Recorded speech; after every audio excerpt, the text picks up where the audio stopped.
پیارے بچوں، مرحبا کڈز، کارٹون اسٹوریز میں خوش آمدید۔ آج کی کہانی اسٹارٹ کرتے ہیں۔ آج میں آپ کو ایک بہت خوبصورت شہزادی ایلس کی کہانی سناؤں گی، تو چلیے اسٹارٹ کرتے ہیں۔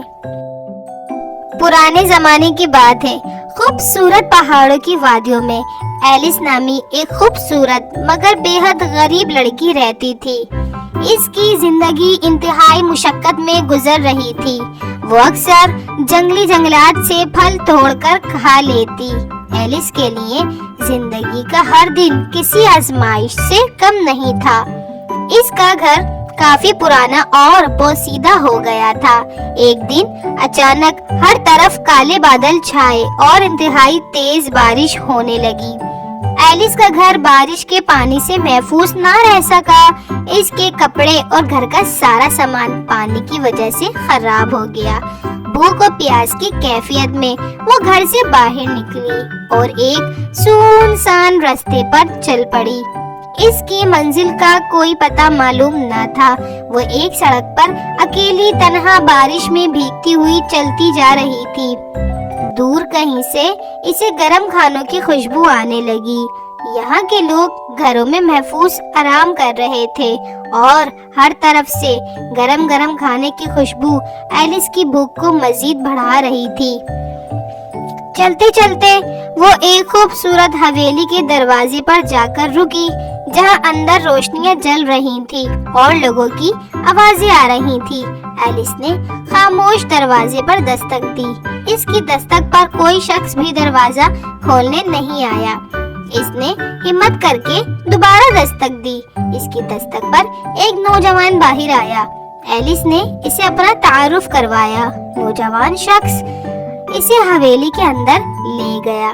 اندر جا کر ایلس نے اس حویلی کے مالک اور مالکن کو ساری حقیقت سنائی اور پناہ مانگی، جس پر اس حویلی کے مالک اور مالکن انتہائی غصے سے آگ بگولا ہو گئے اور انتہائی سخت لہجے میں حویلی سے جانے کے لیے کہا۔ ایلس کو ان کے رویے نے بہت دکھ پہنچایا۔ وہ انتہائی دکھ اور صدمے سے روتی ہوئی وہاں سے نکلی۔ بھوک کی شدت سے گویا اس کی جان ہی نکل رہی تھی۔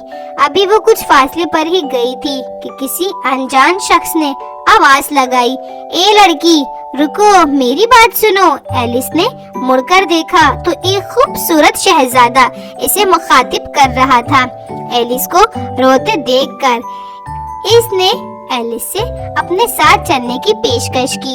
وہ اسے اپنے شاہی محل میں لے گیا اور اس کے کپڑے تبدیل کروائے۔ خوبصورت لباس پہن کر ایلس ایک حسین شہزادی کی طرح نظر آ رہی تھی۔ شہزادے نے اسے کھانا کھلائے۔ دونوں نے مل کر کھانا کھایا اور ایلس کے رہنے کا بندوبست کیا گیا۔ کچھ دن بعد ایلس نے واپسی اپنے گھر جانے کی اجازت چاہی، مگر شہزادے نے اسے انکار کر دیا۔ شہزادے نے ایلس سے شادی کر کے ہمیشہ کے لیے اپنی اسے شہزادی بنا لیا اور اس طرح ایلس شہزادی ایک خوبصورت نام سے مشہور ہو گئی۔ چاند کی خوبصورت رات، ہر طرف تارے چمک رہے تھے اور کچھ وقت بعد جب دوبارہ سردیوں کی بارش ہوئی تو ایلس اپنا پرانا وقت یاد کر کے مسکرا دی۔ اس نے شہزادے کا دل سے شکریہ ادا کیا اور وہ لوگ سب اس شاہی محل میں ہنسی خوشی رہنے لگے۔ پیارے بچوں، اسی طرح کی مزے کی کہانیاں سننے کے لیے ویڈیو کو لائک اور چینل کو سبسکرائب کرنا ہرگز نہ بھولیں۔ اگلی کہانی کا انتظار کیجیے۔ جب تک اپنا بہت خیال رکھیے۔ اب مجھے دیجیے اجازت۔ اللہ حافظ۔